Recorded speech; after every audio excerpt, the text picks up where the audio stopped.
Hello there, World of Tankers, Untitled Blitz, and in today's video, we're going to be talking about the SU-130 PM. This glass cannon Tier 8 Russian tank destroyer has once again come into the stores today for the price tag of 12,500 gold.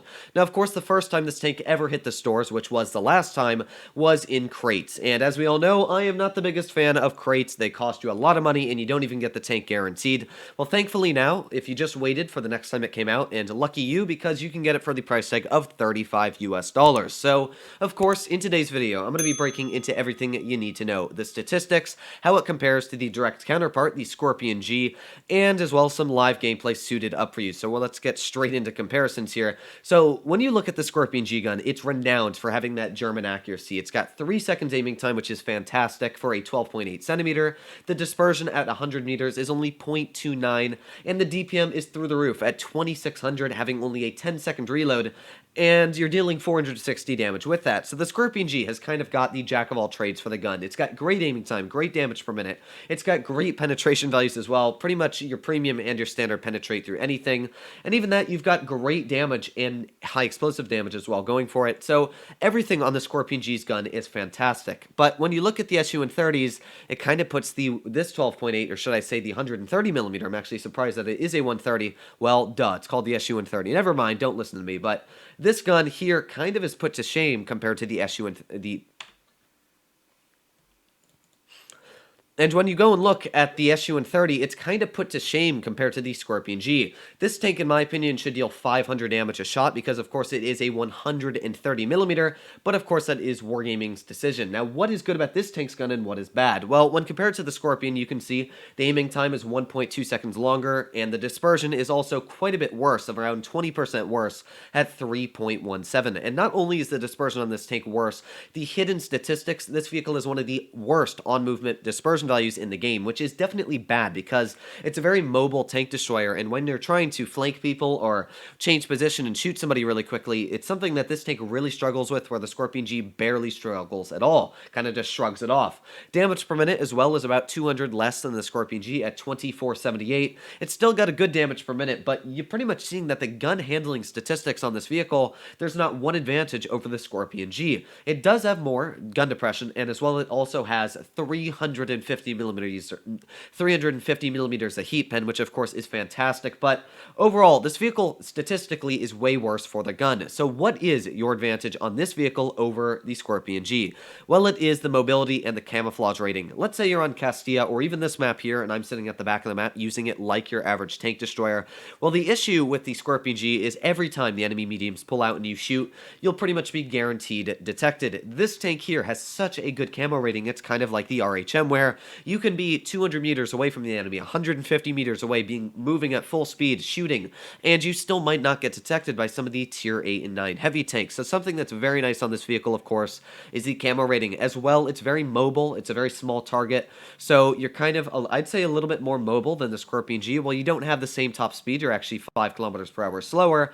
Your tank is a lot lighter than the Scorpion G, so you do have a great power to weight ratio. So I'm just going to wait here, let's see if the Progetto, or, well, there you go, you can see one of the biggest issues with this tank is, again, that dispersion. Like, it really misses shots that are kind of disappointing. We should not have missed that shot. That was an easy shell right on that 34-3, and it just dipped right into the guy's tracks instead of the weak spot. But again, we've got that Tiger there, and that shell flew right where I wanted it to. But you can see that the aiming circle is quite large on the vehicle. But at the same time, you're also noticing that we didn't get detected from shooting that Tiger, and that's where the great camouflage rating goes into place with this tank. You really don't get detected when you're shooting at opponents, so something that's very nice on the vehicle. Now, it would appear that the T26E4, and there we go, we got the Smasher as well detected, are off to the heavy flank over here. So let's get a nice tap right into that Smasher. There we go, 422 damage. I did get detected, but that's not the end of the planet. We'll see if we can get another shell into the Smasher here. If we get one more in, of course, well, there you go. He was taken out. We've got that T26, and let's see if we can... No, there you go. Again, that the dispersion on this tank just isn't fantastic. I'm actually surprised that T26 did not shoot us. We have absolutely no armor. This tank, I will say, the armor is way better than your Scorpion G. Like, it will bounce the occasional shell, and HE can have a little bit of a tricky time getting through you. you. But usually every shell that's fired at your tank does easily pen. But there you go, another nice tap right into that T-26 for 453 damage. I really do like the alpha, and as well you can see that the tank is pretty dang mobile. Like, you can very easily get right up to 50 kilometers per hour. Use that excellent mobility you have here. We've got that Tiger 2 right out in the open. Let's see if we can steal a shot. There you go, for 400 damage. It's got good gun traverse as well, and since that SU-152 did just fire, we can slip our way right through this slope here. Can we put an HE on him? We actually almost did there, but we're just going to fire a standard. And, well, yeah, this was the first game played in the tank, so not a spectacular one, only about 2,200 damage, but you can see that it was a good vehicle. It did everything it needed to, but in that scenario, I think the Scorpion G would have actually done a little bit better. I would have had a little bit more DPM. I could have pushed the same spots. So I personally do think that the Scorpion G is actually a better Tier 8 tank destroyer. But that's not to say that the SU-130 is a bad vehicle. In fact, I really enjoy running this tank. It's just that if you're spending $35, I'm pretty sure that the Scorpion G, when it comes back, will not be $35. Maybe it'll be $25, but I definitely don't think it's going to be as expensive. So I don't necessarily think that the SU-130 PM is worth the money. I think that it is a solid vehicle, and if you bought it, you know, it's not like, ah, gee, I lost my money on this tank, because it is a nice tank. If you know what you're doing in it, you can do a pretty dang solid job. And again, here, this is a pretty nice matchup. Now, one of the biggest issues with the SU-130 I find myself doing is I'll push it a little bit too aggressive, because it does have that good power to weight ratio. It definitely likes to be a lot more aggressive, especially because the gun kind of sucks at really long distance shooting. Like you saw there on mines, the gun really can't hit vehicles like that 34-3. That was a really easy shot. Like any Tier 8 tank destroyer could have easily hit that. The WZ-120, you know, the Jagdpanther, Ferdinand, all those shots would have hit that T-34-3 right in the tracks and penned him. But this tank, because it does have that big lumbering Soviet gun, it sadly doesn't really hit those kind of shots. So I try to play the vehicle a little bit more frontline, you'll notice, and it does do a decent job at that, especially last game. But it also at the same time isn't necessarily the best. So here we go. Let's push our tank. We've got that FE201 right, actually the 301. I hate those things. They're really annoying, especially with a tank like the SU-130 where you don't necessarily have the most damage per minute. Those things will butcher your hit points away. But let's see if we can aim in our shot here and fire. There you go. Nice tap right into that FE301. Again, we didn't get detected whatsoever from that shot, so that means I can plop on my adrenaline here, and we can see maybe if we'll spot that SU, or not the SU, but come on, FE. Oh, there we go. So we got that Lycan spotted.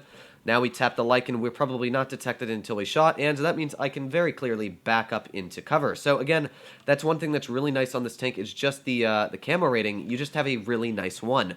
But when you're also shooting at tanks that you can easily penetrate, and as I've said, the armor penetration values on this tank are great. Like, I've already dealt 1,400 damage this game, and now there's no way I'm going to hit that. I was going to, like, take, you know what, I could do a blind shot, but no, that's not how my luck works here. So let's see what we can deal with right in the middle of the base capture. I know that there was a vehicle here, so maybe, like, we could get this Luva. Let's take a look. Yes, there we go. Hello, Mr. Luva. How do you like a max roll? Yeah, see, the SU-130, it's a lot more, you know, aggressive. Like, I played this tank super frontline here, and we were able to get out a nice little shot right into that Luva. We can't get another shell out. We also got hit by that AMX, who's a little bit of a bugger. But let's see. So I'll just wait here kind of patiently. You know, it's not the end of the world if we get hit once by this low. Come on. Again, you can see there, Dispersion just not really working to the greatest. It's just one thing that I really don't think is too fantastic on the tank, that Dispersion delay there. So let's see if we can sneak ourselves a shot into this low. There we go. And aim, fire. Again, not going in, and we lost 500 hit points there too. So you can definitely see the downsides of this tank, and it is fairly annoying. Like, that shot was a very easy one at that, and it still managed to miss. Like, in a normal Scorpion G shot, that would never miss. So here we go. We got this FE. Let's fire at him right at the turret, and there we go. But you can see Dispersion on the move is just completely horrible. So this guy, he's looking at me. I'm not going to take that chance. There we go. Okay, he missed a shot. And all that's left really is that T-32, so I'm just going to go and try and maybe get that T-32. I doubt we're going to be able to, but again, this was a pretty solid match. We just missed out on a couple opportunities where I really think the Scorpion G could have capitalized on getting out some more damage. This vehicle definitely struggled with that grand total there. But let's slip our way right through here and see if we can steal ourselves a kill. I doubt it because that Rev's about to fire, but yeah, that was not a fantastic shot. But yeah, it's not necessarily the most accurate take. You can see on move here, that Dispersion is awful. So yeah, it's not spectacular. Everybody on the team there got a kill, I think, actually. Yeah, look at that. Every single player got a kill. Look at that. Equal spreading out. Good job to the team. But it's a good tank. Don't get me wrong. It's a good tank. It's just that it's not great, and the Scorpion G really has a great wall of fame behind it. This is one of the most bought tanks on World of Tanks Blitz and PC, and there's a reason why it is. It's accurate, it's mobile, it's fun to play, where the SU-130, it just kind of let me down. I could have easily broken 3,000 damage in that Scorpion G there. Same scenario, same everything, where this tank just kind of let me down. So let me know what you guys think in the comments down below, if you agree with my opinion or you disagree. But of course, please make sure to click that subscribe button down below. It really does help out the channel, especially because I got to spend my money to buy these tanks. So other than that, I hope you're all doing well out there. Stay happy, stay healthy, and I'll see you in the next one.